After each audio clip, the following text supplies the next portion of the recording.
Hello student, आज हम अपने नेक्स्ट क्वेश्चन की तरफ चलते हैं। एक्सरसाइज 1.1 की question number 12।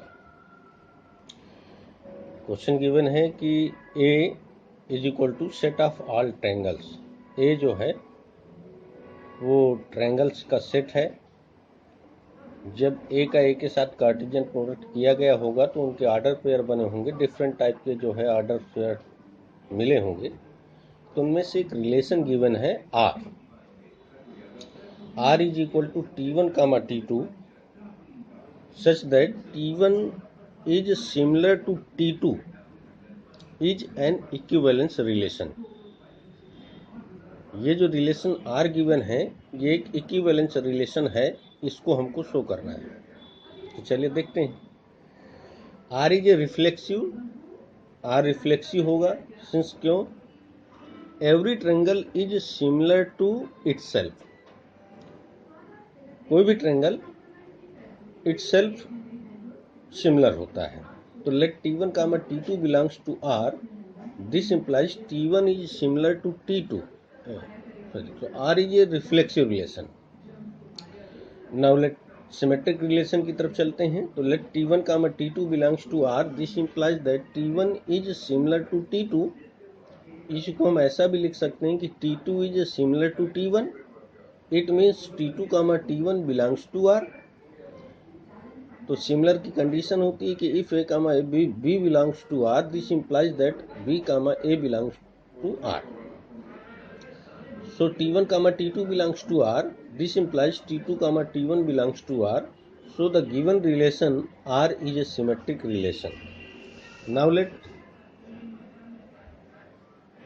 T1 comma T2 belongs to R, T2 comma T3 belongs to R. This implies T1 is similar to T2 and T2 is similar to T3. This implies T1 is similar to T3. This implies T1 comma T3 belongs to R. इस प्रकार ये हमने देखा, hence R is a transitive relation। R एक transitive relation है। अब उसी question में ही आगे ये कहता है consider 3 right angle triangles T1 with sides 3, 4, 5। T2 कोई ट्रायंगल है, उसकी साइड 5, 12 एंड 13। और एक ट्रायंगल T3 है विद साइड्स 6, 8, 10।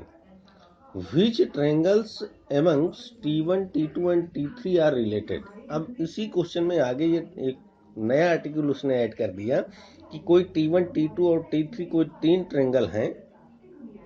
तो T1 और T1, T2 एंड T3 में कैसा रिलेशन है, कौन इस रिलेशन को सेटिस्फाइड करता है जो सिमिलर है। तो first we take T1 and T2 triangles. तो we know that every similar triangle, जो भी सिमिलर ट्रायंगल्स होते हैं, अगर A and B B 2 similar triangles, then the ratio of their corresponding sides are always equal. ये दो similar triangles की definition होती है कि अगर कोई भी दो ट्रायंगल सिमिलर हैं तो उनकी करस्पॉन्डिंग साइड्स का जो रेशियो होगा वो ऑलवेज कैसा होगा, सेम होगा। तो फर्स्ट वी टेक T1 की साइड्स हैं 3, 4, 5 एंड T2 इस साइड्स 5, 12 एंड 13। ये T1, T2 दो ट्रायंगल हैं। Here we see that 3/5 does not is equal to 4/12, does not is equal to 5/13। इनमें से किसी का भी रेशियो सेम नहीं है। तो वी नो दैट, आगे मैंने बताया भी है कि we know that in a similar triangle the ratio of corresponding sides will be same. अगर वो दो ट्रायंगल सिमिलर हैं तो उनकी करस्पॉन्डिंग साइड्स का जो रेशियो होगा वो सेम होगा। Hence T1 is not related to T2 of that relation, जो गिवन रिलेशन था हमारा सिमिलर का। Similarly, we take T2 and T3, T2 की साइड्स हैं 5, 12, 13 एंड T3 है 6, 8, 10। तो we get the ratio 5 by 6 does not is equal to 12 by 8 and does not is equal to 13 by 10. Hence T2 is not related to T3. Again we take T1 and T3. T1 is 3, 4, 5 and T3 is 6, 8, 10. We see that 3 by 6 is equal to 4 by 8 is equal to 5 by 10, always equal to 1 by 2. It means ratio will be same. Then the triangle T1 and the triangle T3 is a similar triangle. Then T1 is similar to T3. Hence T1 is related to T3. Question number 13. A कोई set given है, A is equal to set of all polygon. Polygon जो है ये polygons का set है. इसमें triangles भी include हैं, क्वाड्रिलेटरल भी इंक्लूड है, पेंटागन भी है, हेक्सागन भी है. ऐसे सारे जो है पॉलीगन्स का सेट है A is equal to set of all polygon. उस एक राशि का कार्टेशियन प्रोडक्ट किया गया होगा और उसके डिफरेंट ऑर्डर पेयर हमको मिले होंगे. उन्हीं में से एक कोई रिलेशन R निकाल करके गिवन है. R is equal to P1 comma P2 that दैट P1 and P2 have the same number of sides. P1 और P2 में रिलेशन कैसा है कि P1 एक पॉलीगन है, P2 एक पॉलीगन है, लेकिन दोनों में रिलेशन कैसा है कि P1 and P2 have the same number of sides. अर्थात दोनों पॉलीगन में नंबर ऑफ साइड्स कैसी हैं, सेम है. Is an equivalence relation. ये एक इक्विवेलेंस रिलेशन को शो करेगा. तो देखते हैं. R is a reflexive since P1 comma P1 belongs to R as the same polygon have same number of sides with itself. कोई भी पॉलीगन अपने के ही इक्वल होता है क्योंकि उसमें नंबर ऑफ साइड्स दोनों में कैसी होंगी, सेम होंगी. So the relation R is a reflexive relation. Now let P1 comma P2 belongs to R. This implies, इसका मीनिंग क्या हुआ कि P1 and P2 have the same number of sides. इसको हम ऐसा भी लिख सकते हैं. This implies P2 and P1 have the same number of sides. This implies P2 comma P1 belongs to R. It means P1 comma P2 belongs to R. This implies P2 comma P1 belongs to R. Hence R is a symmetric relation. Now let P1 and P2 belongs to R. P2 comma P3 belongs to R. This implies कहता है कि this implies P1 and P2 have the same number of sides and P2 and P3 have the same number of sides. This implies P1 and P3 have same number of sides.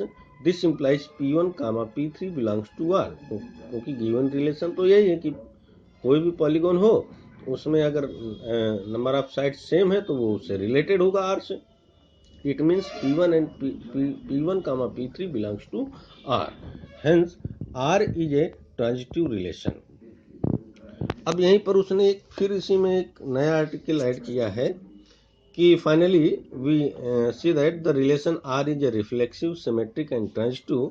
Hence we can say that R is an equivalence relation.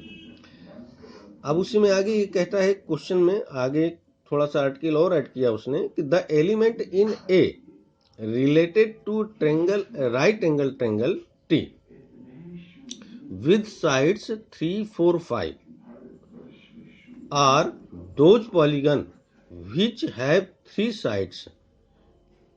Since T is a polygon with 3 sides, hence the set of all element in related to triangle is the set of all polygon. मतलब एक question दिया गया है कि कुछ वो जो A का जो एलिमेंट होगा वो इस गिवन ट्रायंगल के कौन कौन सा जो है वो रिलेटेड होगा. तो जो भी ट्रायंगल A के 3 साइड्स रख रहे होंगे वो सब क्या होंगे, इस गिवन राइट एंगल ट्रायंगल के से रिलेटेड होंगे. तो वही यहाँ पर उसने कहा कि then the element in A related to right angle triangle T with sides 3, 4, 5 are those polygon which have 3 sides Since T is a polygon with 3 sides, hence the set of all elements in related to triangle T is the set of all polygons. Okay, thank you. Next कल आगे बात करेंगे.